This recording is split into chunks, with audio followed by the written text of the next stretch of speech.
The Pali Canon, the oldest teachings of the Buddha. In the centuries after the Buddha's death, the story of his life turned into a fantastical myth, filled with magic, gods, demons and supernatural powers. It might therefore come as a surprise that the original teachings of the Buddha, as preserved in the Pali Canon from 3rd century BC Sri Lanka, are remarkably practical and down to earth, even for the scientifically minded modern reader. For instance, the Buddha explicitly discouraged his students from believing anything that they could not directly verify, including, for instance, even the existence of an afterlife. Instead, he taught something close to an empirical study of the mind. He grouped our brain activity into sensations, perceptions, thoughts, will, and consciousness. The sensations that we experience can be positive, neutral, or negative. But true suffering comes from our interpretation of these sensations with our thoughts. To avoid this suffering, the Buddha developed sati, which is now often called mindfulness meditation. This entails observing the thoughts and feelings that come up in our minds and see them as nothing more than just thoughts and feelings, and thereby cleansing the mind of unhelpful interpretations, allowing us to perceive the world in line with reality. Remarkably, today's two best tested psychological interventions, that is CBT, cognitive behavioral therapy, and mindfulness, are both fully in agreement with this insight. In sum, the Buddha's teachings were a beacon of rationality in a world governed by superstition. Let me now introduce you to this genius. Hey, good to see you. This is Stephan, author of In Search of the Sublime. On this World History channel, we'll trace humanity's relentless pursuit of scientific truth, moral excellence, and enlightenment. We'll meet anyone from Mesopotamian astronomers and Indian yogis to Greek philosophers and Enlightenment scientists.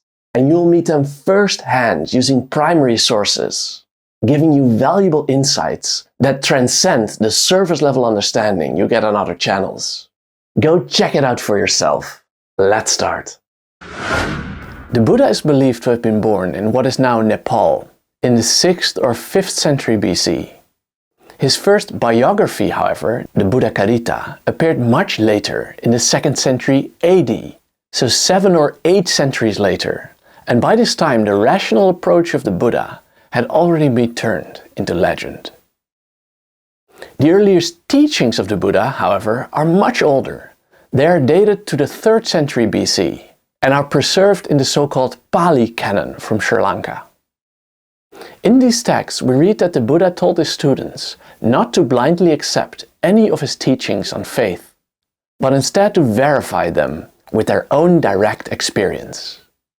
He deemed this necessary, for the goal of the Buddha was not to have his disciples agree with him, but for them to also achieve the liberation that the Buddha had achieved with it himself.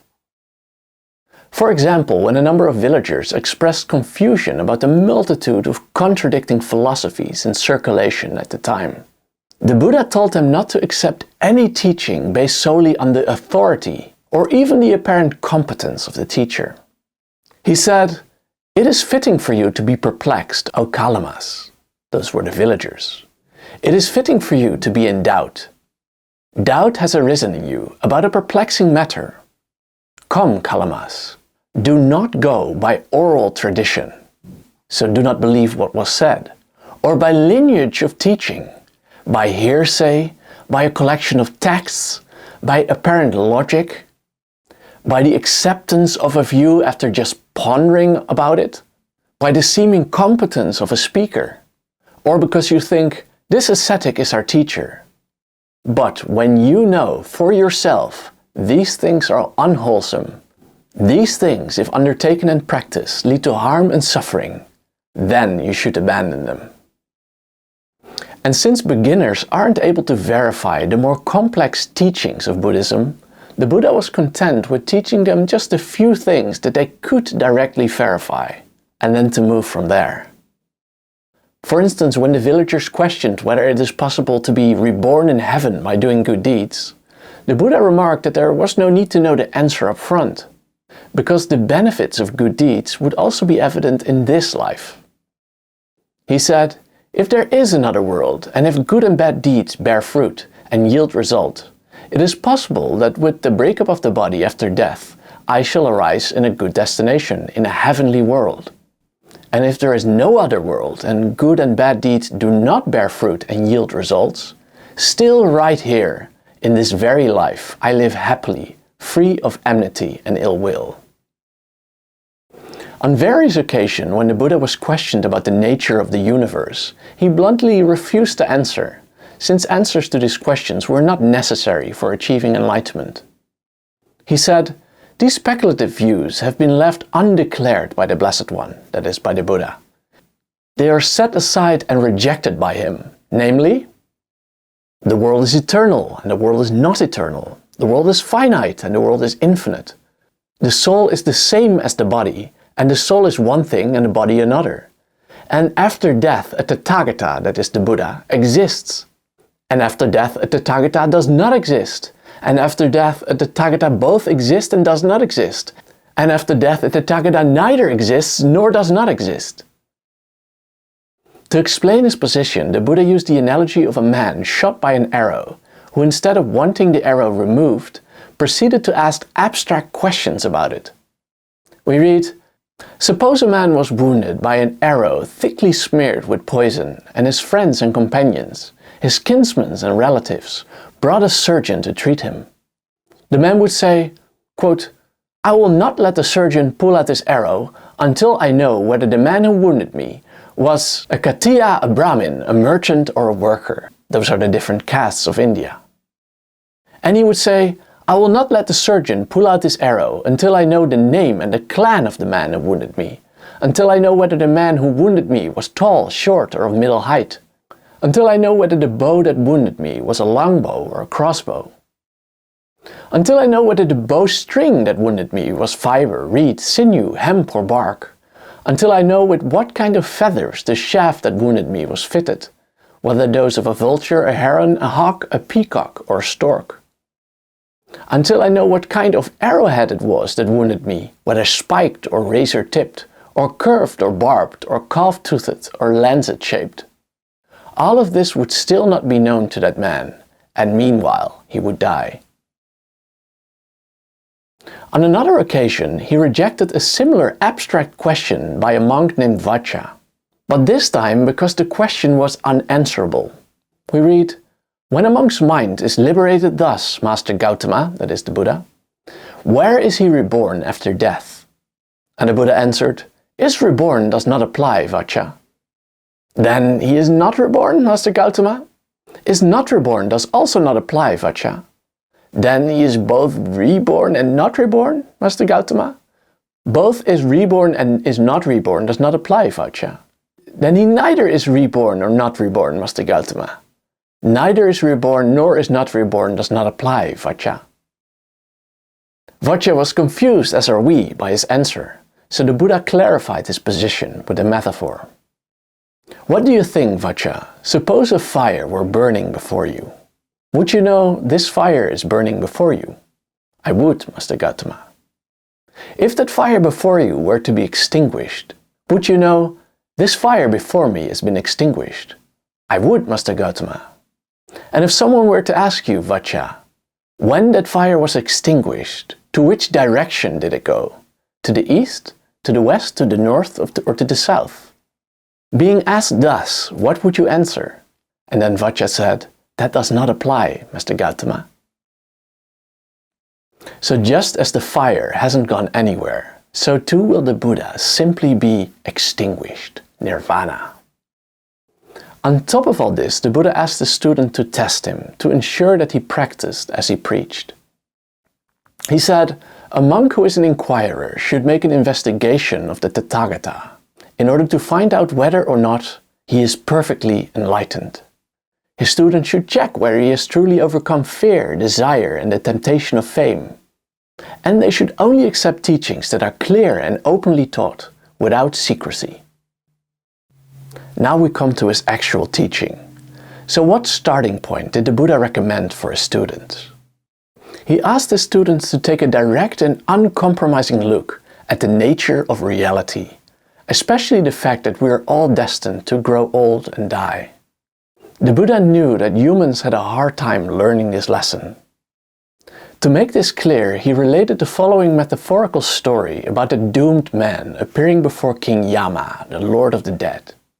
He said, "Then, monks, King Yama questions that man, examines him and addresses him concerning the first divine messenger. 'Didn't you ever see, my good man, the first divine messenger appearing among humankind?' And the man replied, 'No, Lord, I did not see him.'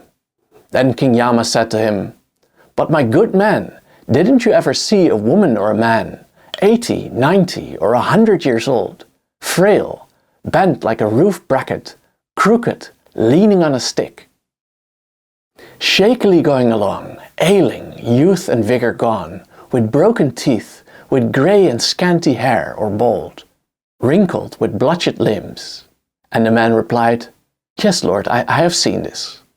Then King Yama said to him, 'My good man, didn't it ever occur to you, an intelligent and mature person, I too am subject to old age and cannot escape it?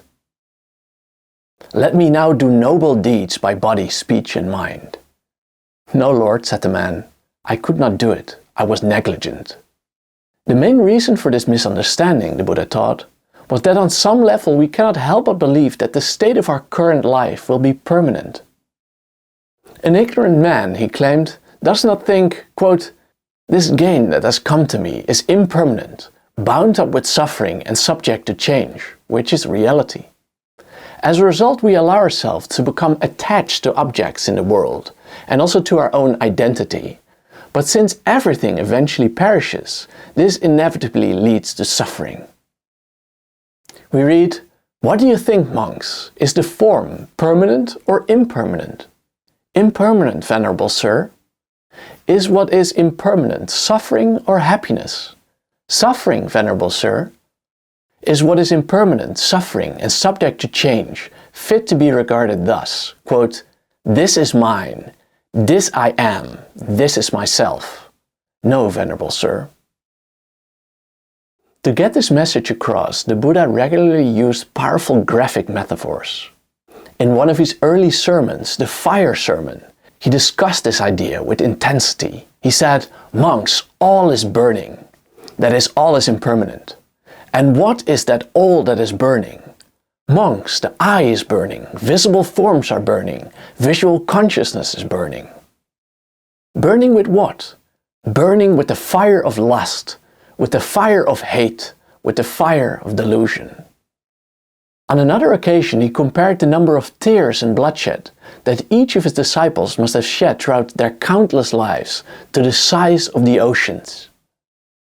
He said, 'What do you think, monks? Which is more, the stream of tears, or in another version, the stream of blood, that you have shed as you roamed and wandered throughout this long course, weeping and wailing because of being united with the disagreeable and separated from the agreeable?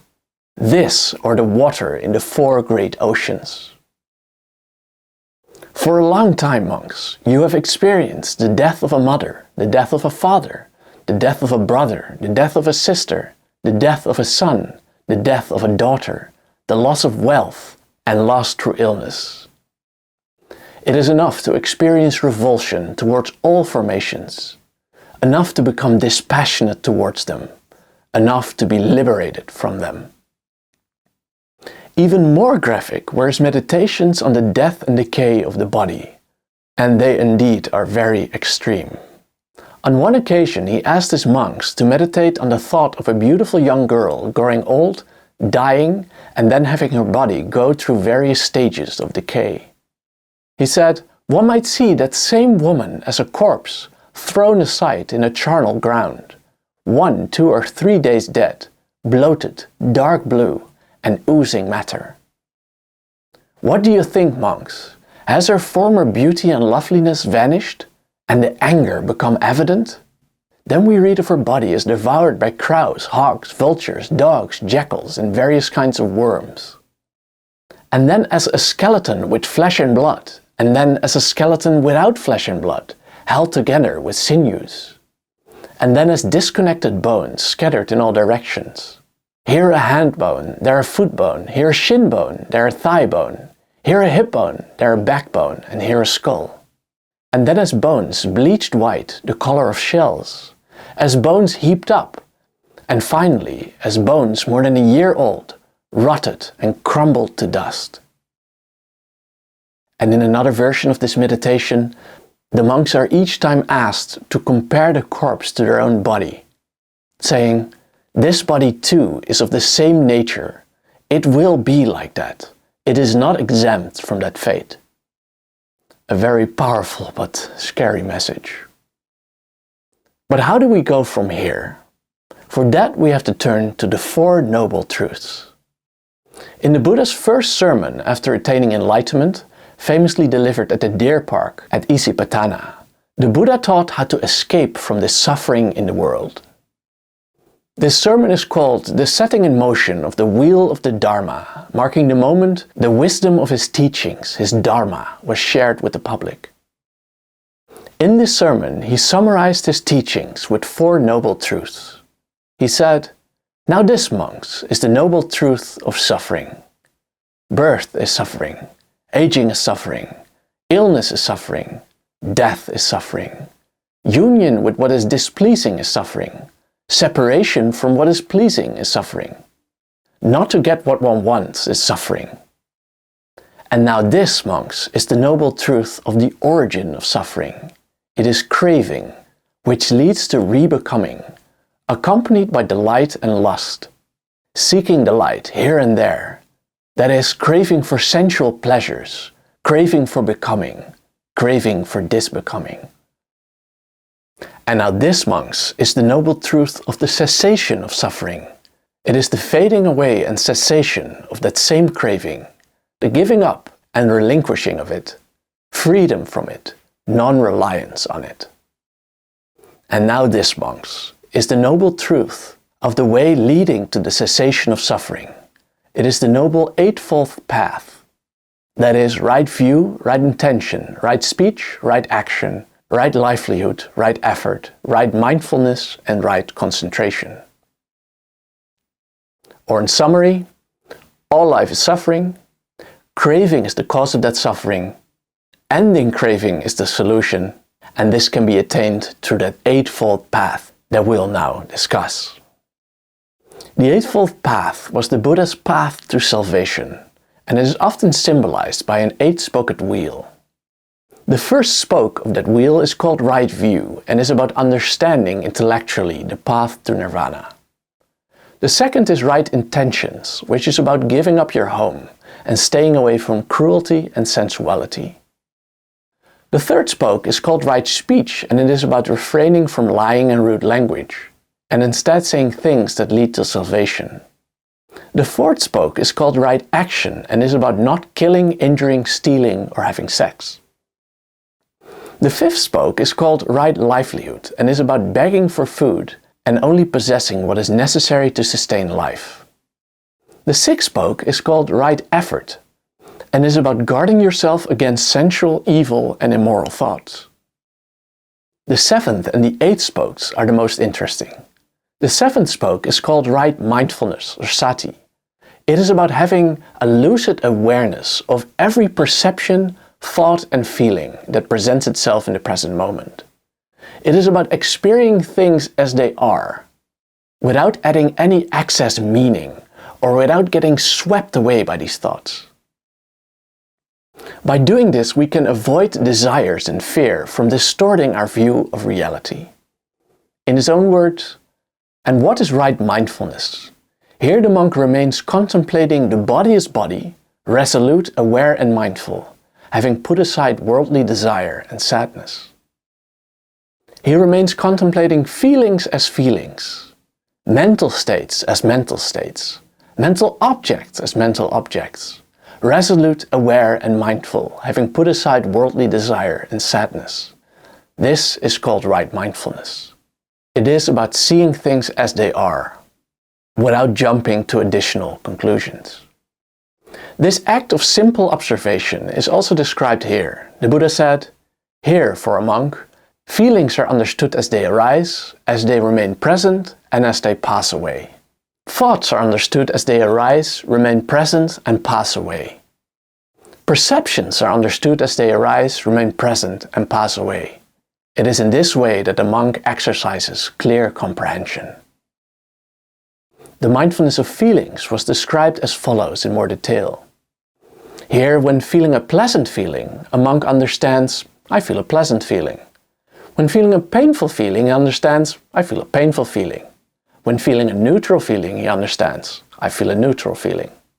As I've said before, we often respond to negative feelings with exaggerated negative beliefs, which then produce even more negative feelings, creating unnecessary extra suffering.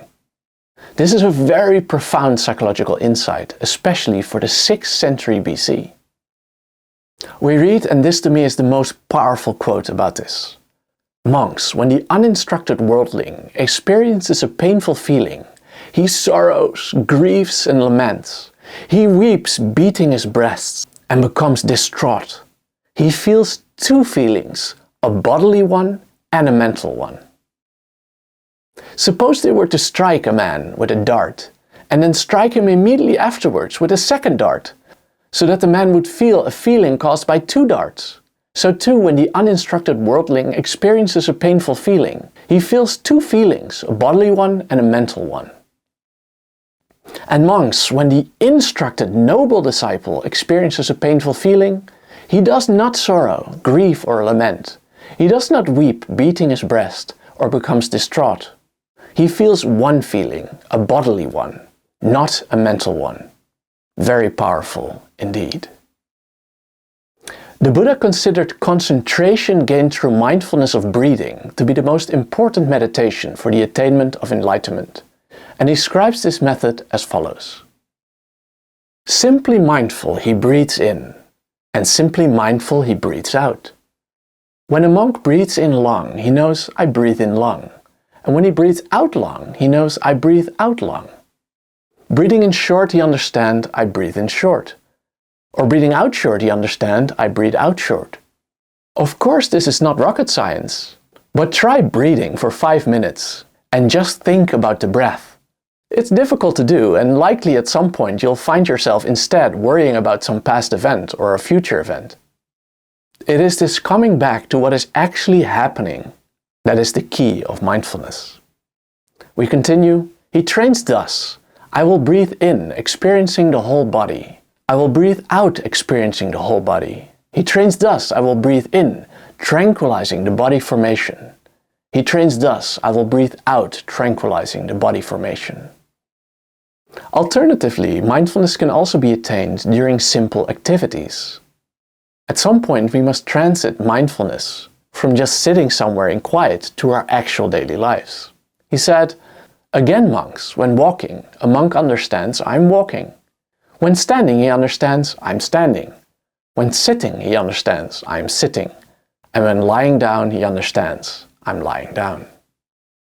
And then finally, the 8th spoke. It is called right concentration or samadhi, and it is about practicing meditation where one focuses the attention of the mind on one object. This could, for instance, again be the breath or perhaps a flame. This clears and calms the mind and eventually leads to nirvana.